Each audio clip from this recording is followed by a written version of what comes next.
when the defining moment comes, either you define the moment or the moment defines you. Either you define the moment, you decided that you're gonna not concern yourself with the naysayers, that you're not gonna concern yourself with what has happened or what hasn't happened, but you're gonna make the commitment to do what you've gotta do so that you can have a lifestyle that you've never experienced before. Or the moment defines you, and you decide to play it safe. And 20 years from now, you say to yourself, what if I would have taken a chance on myself? What if I would have stayed in the game? What if I would have kept making the phone calls? What if, and what if? The what if mentality is, this guy told me I was a 36th African-American Navy SEAL in Navy SEAL history, over 70 years.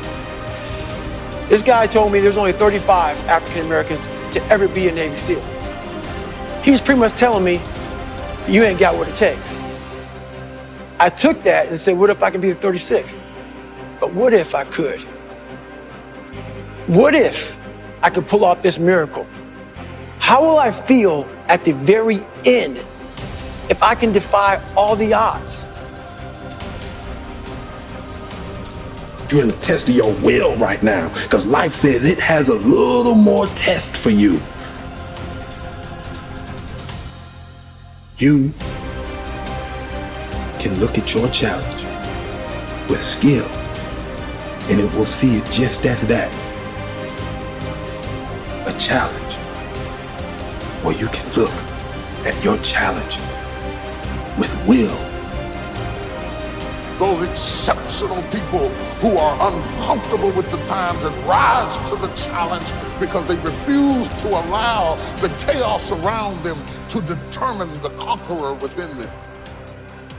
I've never met anybody who was terribly creative or gifted or strong in leadership who was also comfortable. You must be willing to extend yourself to the limit with no guarantee of success.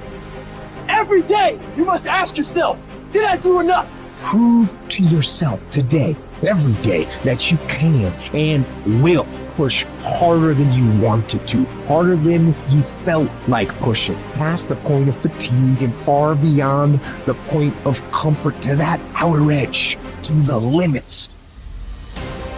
And on those points, there will be no compromise. Not now, not ever.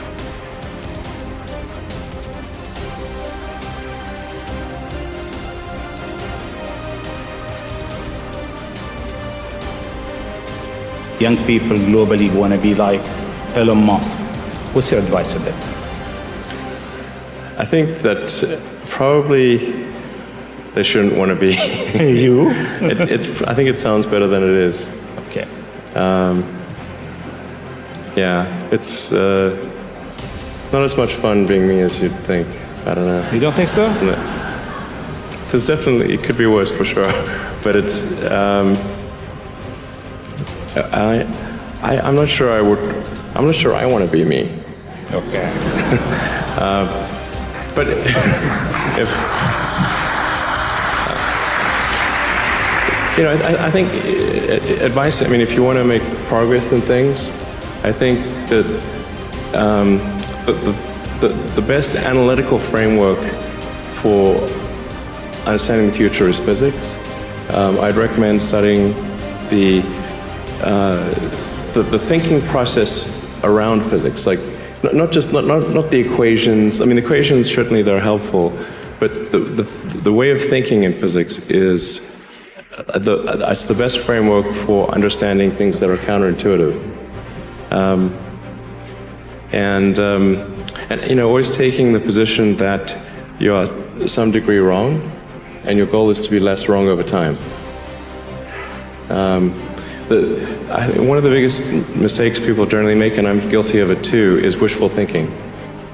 You know, like you want something to be true, even if it isn't true. And so you ignore the things that, you ignore the real truth because of what you want to be true. This is a very difficult trap to avoid. And like I said, certainly one that I find myself in having problems with. But if you just take that approach of you're always to some degree wrong and your goal is to be less wrong, and solicit critical feedback, particularly from friends. Like friends, particularly friends, if somebody loves you, they want the best for you. They don't want to tell you the bad things. So you have to ask them, and say, really, I really do want to know. and then they'll tell you. First say to yourself what you would be, and then do what you have to do. Assemble your life, action by action, and be satisfied if each one achieves its goal. No one can keep that from happening. Action by action. If your soul be habitually in practice, you will plead and teach, listen and learn, investigate and meditate. What more is necessary? Does what's happened keep you from acting with justice, generosity, self-control, sanity, prudence, honesty, humility, straightforwardness, and all other qualities that allow a person's nature to fulfill itself? So remember this principle when something threatens to cause you pain. The thing itself was no misfortune at all. To endure it and prevail is great good fortune. I think failure is bad. I don't think it's good. But if something's important enough, then you do it even though the risk of failure is high. And so I think my advice if somebody wants to start a company is they should bear in mind that the most likely outcome is that it's not going to work. And they should reconcile themselves to that strong possibility. And they should only do it if they feel that they are really compelled to do it. Because it's going to, the way starting a company works is like usually in the very beginning it's kind of fun, and then it's really hellish for a number of years. You talked about chewing glass. Yeah, there's a friend of mine who's a successful entrepreneur, and started actually his career around the same time as I did, and he has a good phrase. His name's Bill Lee. He said, "Yeah, starting a company is like eating glass and staring into the abyss," and you agree with that? Generally true. Yeah. And if you don't eat the glass, you're not going to be successful.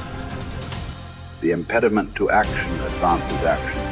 What stands in the way becomes the way.